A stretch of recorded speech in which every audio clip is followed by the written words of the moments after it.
The Virelian palace shimmered like a crystal caught in sunlight, its walls glowing with a soft inner light that changed color with the mood of those who walked its halls. For centuries, the palace had been the seat of power for the Virelian Empire, a species known across the stars for their intelligence, precision, and rigid adherence to tradition. Every stone, every light, every sound had its purpose. Every word spoken in the palace had weight. Humans, however, were not known for fitting into such precise structures. Elia's ward, a human cultural liaison, had entered the palace only a week before, but he already felt the weight of countless eyes upon him. He had been invited as a neutral observer, meant to take notes, learn, and report back to the galactic Concord. Humans were clever in their own way, the other species said. Quick thinkers, adaptable, capable of creativity, but often unremarkable when it came to tradition, authority, or ceremony. Elias had never minded. Observation suited him fine. On this particular morning, the palace buzzed with preparation for the Grand Concord Assembly, a gathering of diplomats, scholars, and nobles from dozens of worlds. It was meant to reaffirm alliances, resolve minor disputes, and showcase the stability of the Virelian Empire. Elias walked through the wide halls, noting the intricate carvings that traced the walls like veins of light. The carvings told stories older than the oldest stars, and he marveled quietly at the craftsmanship. Each symbol had meaning, each pattern had logic. To him, it was like reading a language that had never been spoken but existed to be understood. The assembly hall opened before him, vast and shining, with seating arranged in concentric circles around a raised platform. At its center sat Queen Salith, the Virelian monarch. She was everything the stories had described, tall, elegant, and exuding authority that felt almost tangible. Her eyes, bright with an icy blue glow, scanned the hall with a precision that made even the most confident diplomats straighten instinctively. Elias took his place among the observers. He had learned that in Virelian culture, silence was a sign of respect, but also of attention. Speaking out of turn could be seen as offensive, or worse, a challenge to authority. He had rehearsed in his mind the lines he might need to say, though he hoped it would not come to that. The assembly began with the usual formalities. Greetings, ceremonial bows, and recitations of the empire's history that Elias struggled to follow, even with his extensive training. Then came the first problem, a dispute over the wording of a treaty between two minor worlds that had long been allies but disagreed over territorial rights. Normally, this would have been resolved easily by the Virelian advisors. Today, however, the words in the ancient treaty were ambiguous, layered with meaning lost to time. As the diplomats argued in intricate, melodic tones, Elias noticed something that no one else did. The symbols etched into the ceremonial scrolls could be interpreted in multiple ways, and the phrasing allowed for a resolution that preserved the honor of both worlds. His mind raced as he considered how to explain it without appearing presumptuous. Finally, after several tense minutes, he raised his hand slightly. "If I may," he said softly, unsure whether he was allowed to speak. All eyes turned to him. A ripple of murmurs passed through the assembly. Humans rarely spoke in such forums, and when they did, it was often awkward or misunderstood. Queen Salith inclined her head slightly, granting him permission to continue. Elias took a deep breath and pointed to the relevant words. "The treaty's language allows for both interpretations simultaneously," he said. "If each side emphasizes different clauses, they can both feel that their position is honored." There was a pause, then murmurs of astonishment. The Virelian advisors whispered among themselves, some glancing at each other with incredulity. One by one, they began to nod in agreement. The tension in the hall dissolved. A solution that had seemed impossible moments before was now clear. Queen Salith regarded Elias carefully, her expression unreadable. Then, ever so slightly, she nodded. It was the smallest of gestures, but it carried more weight than the loudest declarations. The court was stunned, not just by the solution, but by the human who had proposed it. After the meeting in the quiet halls of the palace, an aide approached Elias. "You should not have spoken," they said, half in warning, half in admiration. "Humans are clever, yes, but you risk much by drawing attention from the queen." Elias shrugged. "I did what I could," he said simply. "I only wanted to help." But the aide only shook their head. "Helping in the palace is never simple. You have made an impression." Word of Elias' intervention spread quickly through the palace. Nobles whispered in corridors. Diplomats exchanged knowing glances. Even the queen's closest advisors were unsettled. A human had solved a problem that generations of Virelian scholars had struggled with, and he had done so not with power or status, but with understanding and careful observation. Queen Salith, meanwhile, found herself watching him more closely than she had intended. There was something in the way he approached problems, something different from the Virelian way. He did not bow to tradition blindly. He did not seek personal glory. Yet he saw connections, patterns, and meanings that her own advisors missed. For centuries, the Virelian Empire had valued precision and order above all else. Logic was king. Tradition was law. And yet, in this human, she saw a spark, an unpredictable, unquantifiable quality that intrigued her more than any ceremonial display or strategic maneuver. Days passed, and Elias continued to observe and assist where appropriate. Each time, he demonstrated the subtle human skills of empathy, reasoning, and adaptability. The queen began to rely on his perspective for matters of protocol and negotiation, often calling on him in moments when her advisors were at an impasse. Other species in the palace noticed too. Whispers of admiration and sometimes disbelief spread. How could a human, so young, so inexperienced in politics, make such an impact? Elias never sought recognition. He did not relish the attention. To him, this was simply a matter of doing what he could, understanding the world around him, and helping where possible. And yet, his presence was becoming impossible to ignore. One afternoon, in the private audience chamber of the palace, Queen Salith asked him to join her for a walk through the palace gardens. The gardens were unlike any Elias had seen. Bioluminescent plants glowed softly, and gentle streams of water curved in perfect harmony. The air smelled faintly of minerals and blossoms, an aroma that seemed to lift the mind and calm the spirit. "You understand things that others do not," the queen said quietly as they walked. Her words were calm but carried a weight that made Elias stop in his tracks. "You see patterns in chaos, and you do not seek to dominate, only to understand." Elias looked at her in surprise. I only do what I can," he said. "I've never intended to impress anyone."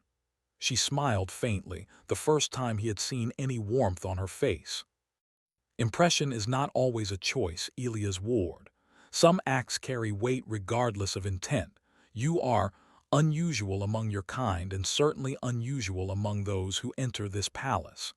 He felt a strange mixture of pride and discomfort. The queen's gaze was steady, yet not harsh. It was the gaze of someone trying to measure something almost impossible to define. As they walked, she asked him about human ways, their culture, their thinking. Elias explained patiently, drawing analogies between human logic and Virelian tradition. For the first time, the queen seemed genuinely curious rather than calculating. That evening, after Elias had returned to his quarters, the palace felt different. He could feel the eyes of observers following him, curious but cautious. The queen's acknowledgement, small as it was, had changed the dynamics of the palace. The human who had been meant to be nothing more than a silent observer was now a figure of quiet influence. In the weeks that followed, Elias continued to navigate the palace's delicate intricacies. He mediated small disputes, interpreted ceremonial texts, and offered advice in subtle ways. Each time, he demonstrated the unique qualities humans possessed: ingenuity, empathy, and the courage to speak truth gently when others were afraid. And all the while, Queen Salith watched. She began to wonder, not about Elias as a human, but about Elias as an individual who could think, adapt, and act in ways no Virelian could. She could not yet name what she felt, but it unsettled her. It was more than curiosity. It was a recognition of something unfamiliar and compelling, a spark of unpredictability in a world built on certainty. The assembly would convene again soon, and the Galactic Concord would return to the palace in full. Elias would be expected to observe, to record, perhaps to speak if necessary. But even he could sense that nothing would be quite the same. The palace, with all its history and tradition, had made space for one human, and the ripple of that change was only beginning. By the time the sun, or what passed for a sun in the palace, set over the crystalline towers, Elias sat quietly in his room, unaware of the storm of whispers and glances that would greet him in the days to come. He did not seek power, influence, or attention. He only wished to do his part. And yet, the palace had noticed. The queen had noticed. And soon, the entire Virelian court would discover that the human presence could no longer be ignored. The palace was alive with anticipation. Word of Elias Ward's insight and quiet skill had traveled quickly, reaching every corner of the Virelian Empire. The upcoming Concord Assembly would bring representatives from dozens of star systems, each observing the human liaison with curiosity and, in some cases, skepticism. For Elias, it felt as though every glance carried judgment, every whisper tested his composure. Yet he remained calm, relying on his ability to observe, understand, and adapt. It was a skill he had honed since childhood, and it served him well in the complex corridors of the Virelian palace. Queen Salith, meanwhile, walked through the palace gardens as she often did, her thoughts circling around the human who had quietly upset so many expectations. To her, humans were an oddity, clever, yes, but unpredictable in ways that made even the most seasoned advisors uneasy. Elias Ward, however, was different. He did not simply react to situations.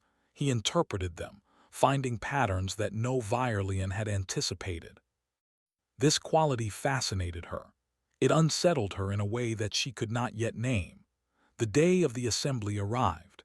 Delegates from countless worlds gathered in the great hall, their voices filling the space with a low hum of conversation. Elias entered alongside the queen, feeling the weight of attention settle on him like a tangible force.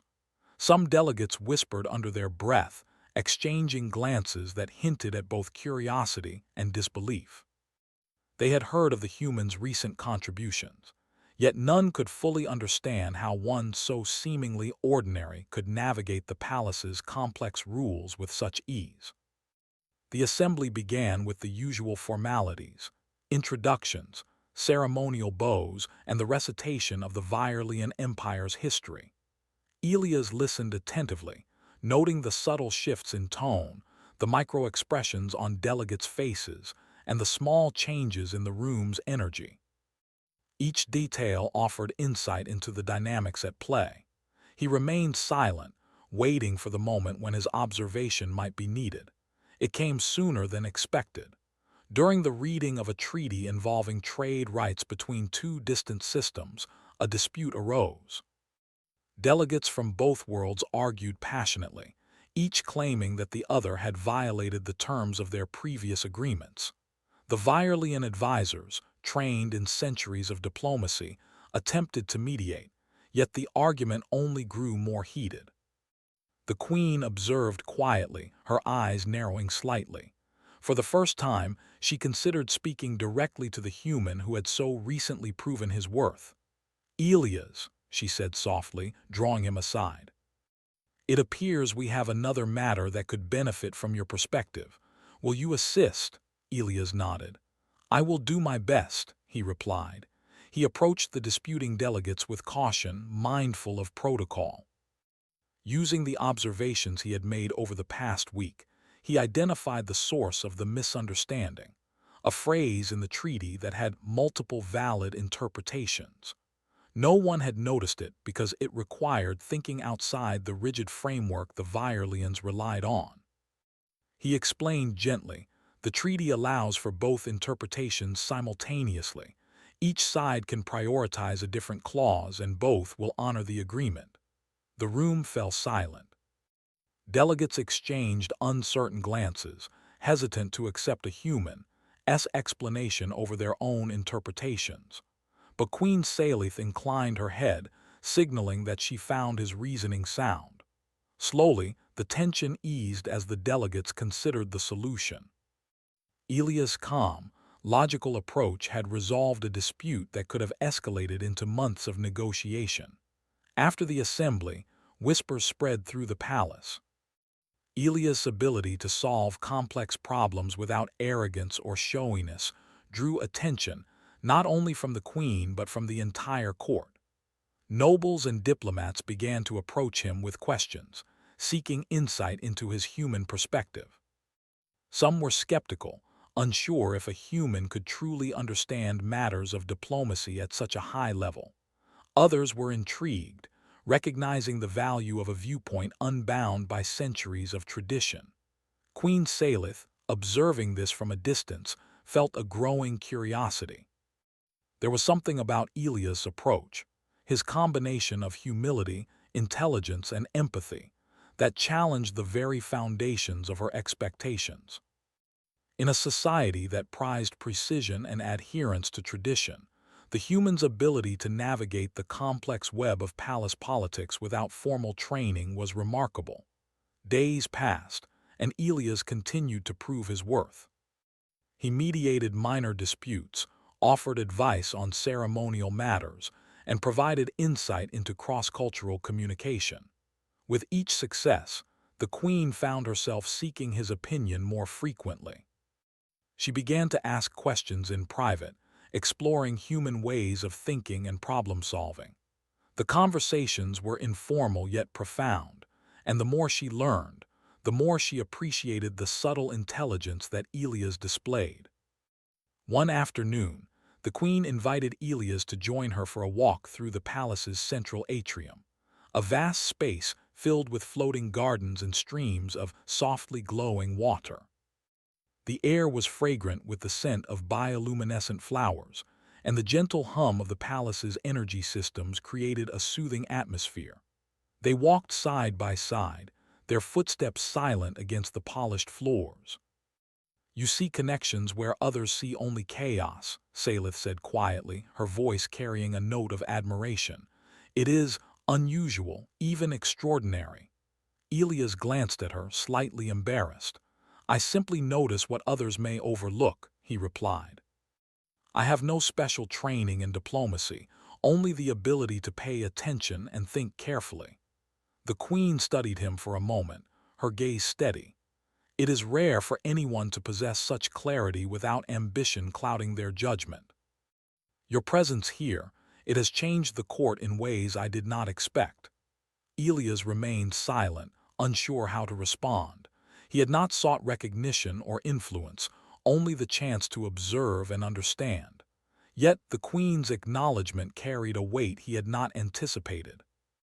As the assembly continued over the following weeks, Elias' influence grew quietly but unmistakably. Delegates began to value his input, advisors consulted him more frequently, and the queen's reliance on his perspective became increasingly apparent. Some members of the court were wary, uncomfortable with the disruption of established hierarchy. Others were intrigued, recognizing the practical benefits of his insights. It was during one particularly tense session that the queen's feelings began to become undeniable. A major trade dispute had arisen between two influential systems, each demanding concessions that could destabilize the region. Advisors from both sides argued heatedly, adhering strictly to their traditions and expecting rigid outcomes. Elias, observing calmly, saw an alternative solution, one that respected the interests of both parties while introducing flexibility and compromise. He explained the idea carefully, emphasizing mutual benefit and respect. The delegates were initially resistant, bound by habit and protocol, but the Queen, observing his reasoning, chose to support him. Her endorsement gave his suggestion weight, and gradually the delegates began to accept the compromise. After the meeting, Salith requested a private audience with Elias. They sat together in the quiet atrium, away from the court's scrutiny. The Queen's expression was thoughtful, tinged with something more than admiration. "You have shown me that solutions can exist beyond tradition," she said softly. "That understanding and empathy can achieve what rigid rules cannot. It is refreshing and perhaps even necessary." Elias listened carefully, sensing that her words carried significance beyond the immediate problem. "I am only offering what I see," he said. "The rest is up to you and the court." Salith smiled faintly. "It is more than that. You have changed the way I see our world. Your perspective, it challenges me to think differently, and that is a rare gift," Elias warned. The human felt a strange mix of pride and unease. He had not expected recognition, and certainly not such direct acknowledgement from a monarch. Yet he also understood that his presence in the palace was shifting something fundamental, not just in the court, but in the Queen herself. Over the following days, the palace buzzed with rumors. Nobles and advisors speculated on the nature of the Queen's attention toward Elias. Some believed it was purely professional admiration. Others whispered that there was something more, something unprecedented. The human's presence had introduced uncertainty into a world that thrived on certainty. One evening, as Elias walked alone through the palace gardens, he felt a soft presence beside him. Salith had joined him, moving with the grace and calm that marked her as both ruler and observer of all within her domain. "I have been thinking," she said quietly, her eyes reflecting the soft glow of the bioluminescent flora, "about humans, about you, about the way you see the world." Elias nodded, uncertain where this conversation was headed. "Your perspective is not bound by our traditions," she continued. "It is freeing, and it reminds me that even in a world built on rules, there is room for growth, for understanding, for choice." He remained silent, listening. Salith looked at him steadily. "You are unusual," Elias warned, "not because you are human, but because you are willing to think, to adapt, to act with clarity and kindness. That is rare in any species." Elias felt the weight of her words, their meaning both profound and unsettling. He had not come to the palace seeking influence or attention.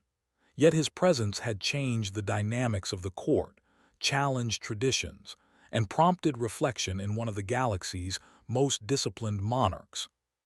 In the weeks that followed, the palace continued its usual rhythm, yet nothing was quite the same. Elia's observations, insights, and quiet interventions had left an impression. Delegates from other worlds watched him with a mixture of curiosity and respect. Advisors consulted him in private, seeking guidance on matters that required a fresh perspective. And the Queen, Salith, found herself increasingly drawn to his reasoning, his calm presence, and the subtle ways in which he approached challenges.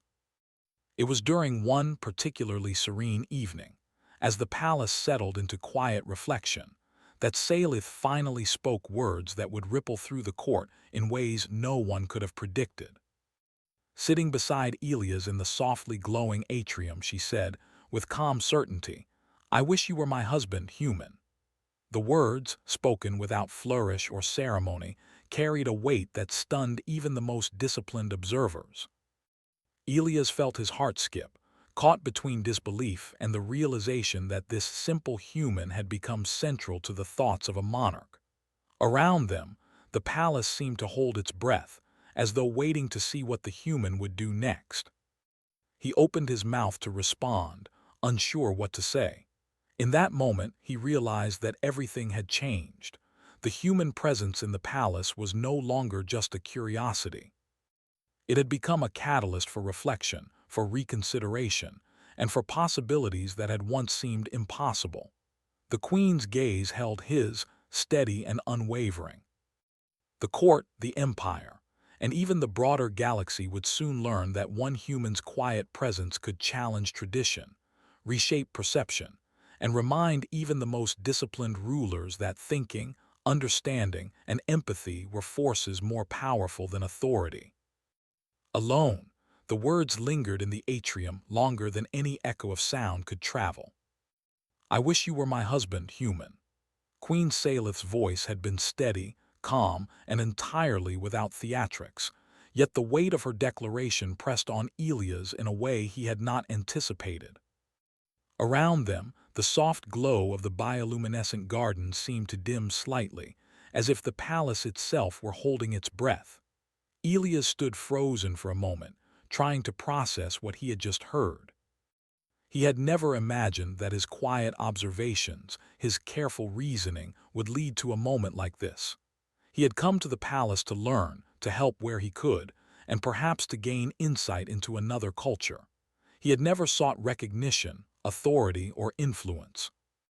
Yet here he was, caught in a moment that defied centuries of tradition. I don't know what to say," he admitted finally, his voice low but steady. "I never expected this." Salith's gaze remained calm, but there was a trace of vulnerability beneath the composed exterior. "Expectations are often what bind us," she said softly. "And yet, there are moments when they must be set aside. You have shown me a perspective that challenges the old ways. You have reminded me that understanding, empathy, and adaptability are not weaknesses but strengths." Elias swallowed, feeling a mix of awe and responsibility. "Your Majesty, I am only a human. I can offer advice, ideas, and insight, but I am not of your world. I cannot fulfill the role you have suggested." Salith nodded, as though she had anticipated this response. "I do not ask you to step into a role you cannot or do not wish to fill. That is not the point. The point is that your presence has changed the court, and perhaps even the galaxy, by showing that intelligence and empathy can come from anywhere, and that they matter more than tradition alone."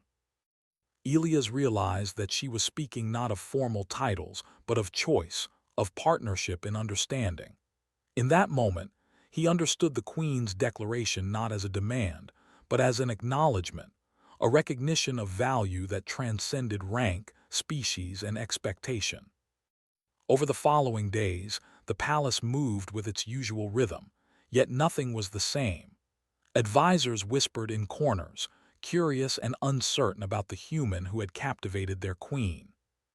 Diplomats from other worlds observed with a mixture of fascination and caution, eager to see how one human could influence a monarch, and by extension, the politics of the entire Virelian empire.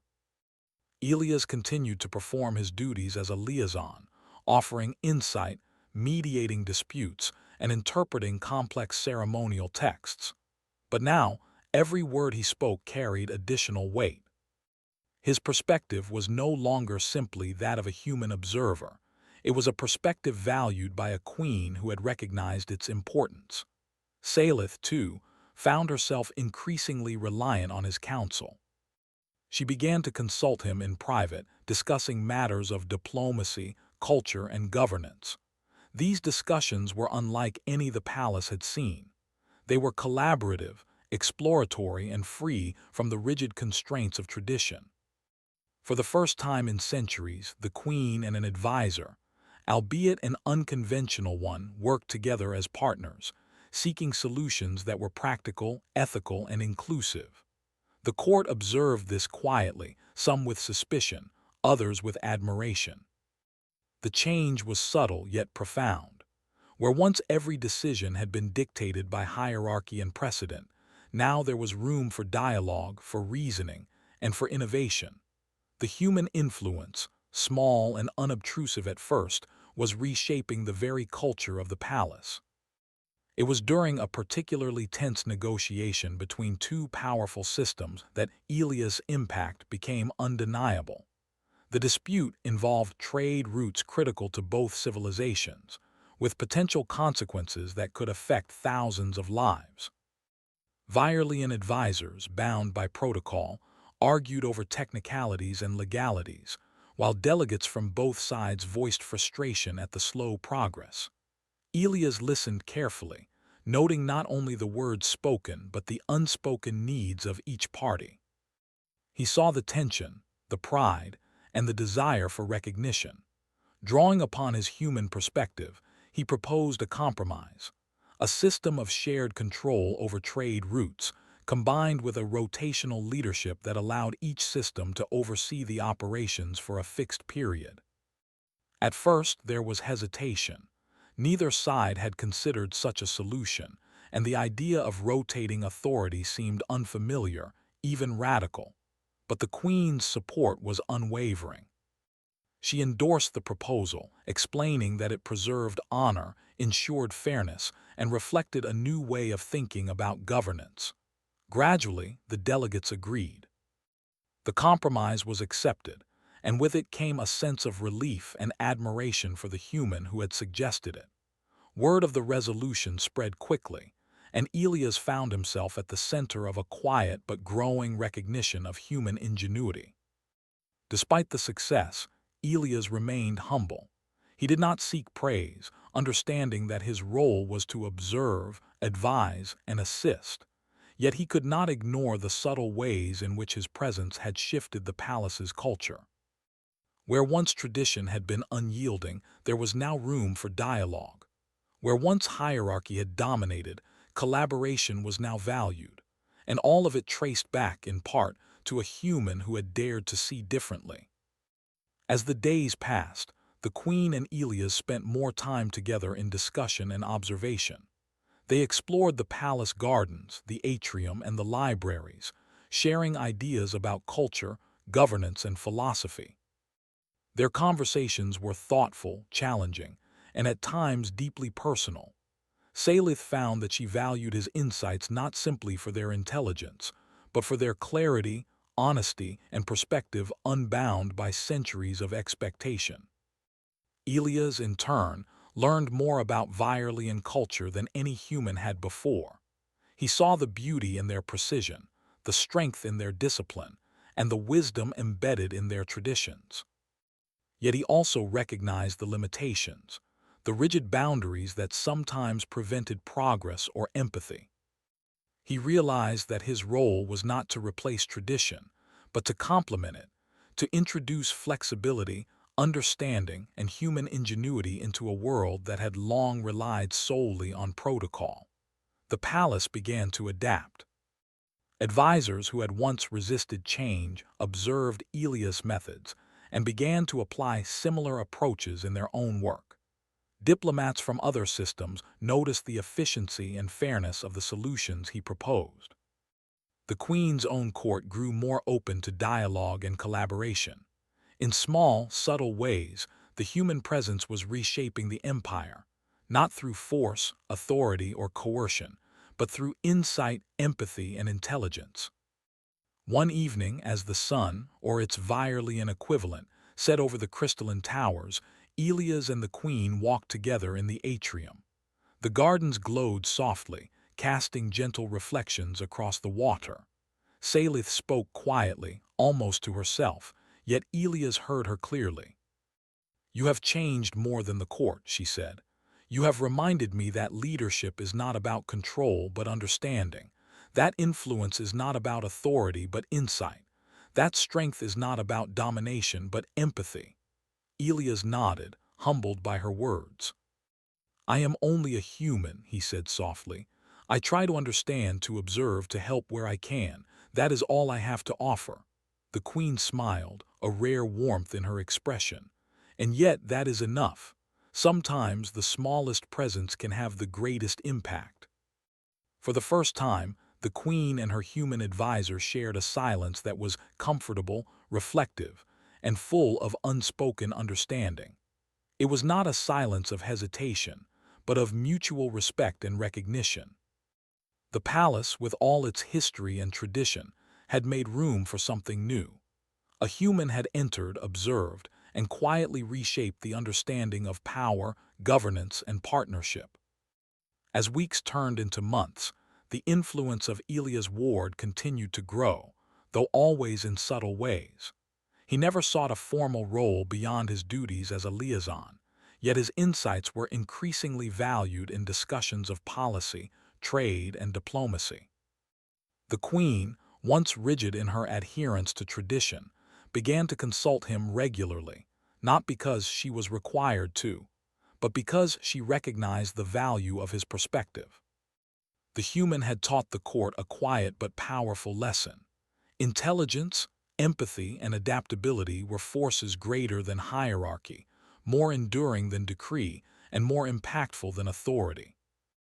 Where once the palace had relied solely on tradition, it now embraced understanding, dialogue, and collaboration.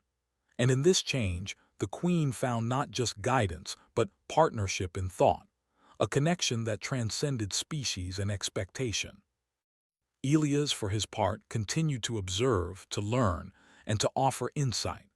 He never sought glory or recognition, and yet his presence had altered the course of an empire.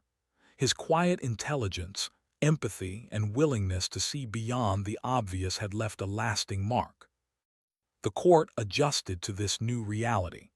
Delegates and advisors learned to consider the human perspective, not as a novelty, but as a valuable addition to their deliberations. The palace, once defined by strict rules and unyielding tradition, had become a place where ideas could flourish, perspectives could be shared, and understanding could guide decisions. And in the quiet moments, when the palace gardens glowed softly and the atrium was still, the Queen would walk with Elias and reflect on the changes that one human had brought. She would remember the day she made her declaration, not as an act of desire, but as an acknowledgement of value, insight, and partnership. It was a recognition that leadership and influence could come in many forms, and that even a single human could leave a mark on the stars. By the end of the year, the Viorlian palace had shifted in ways subtle but profound. Protocols were re-examined, traditions were respected but not rigidly enforced, and dialogue replaced rigid adherence to hierarchy. Delegates from across the galaxy marveled at the efficiency and fairness of the court's decisions. And always at the center of it all was Elias Ward, a human who had quietly reminded the galaxy that intelligence, empathy, and understanding were among the most powerful forces in existence. The Queen, walking beside him in the glowing atrium, felt a sense of calm she had not known in centuries.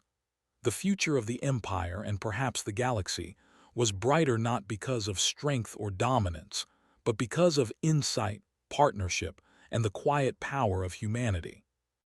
She looked at Elias, and in that gaze was a recognition that would echo across worlds. One human had reminded the stars of what they had long forgotten, that thinking, understanding, and compassion could shape the universe in ways more enduring than any decree or battle.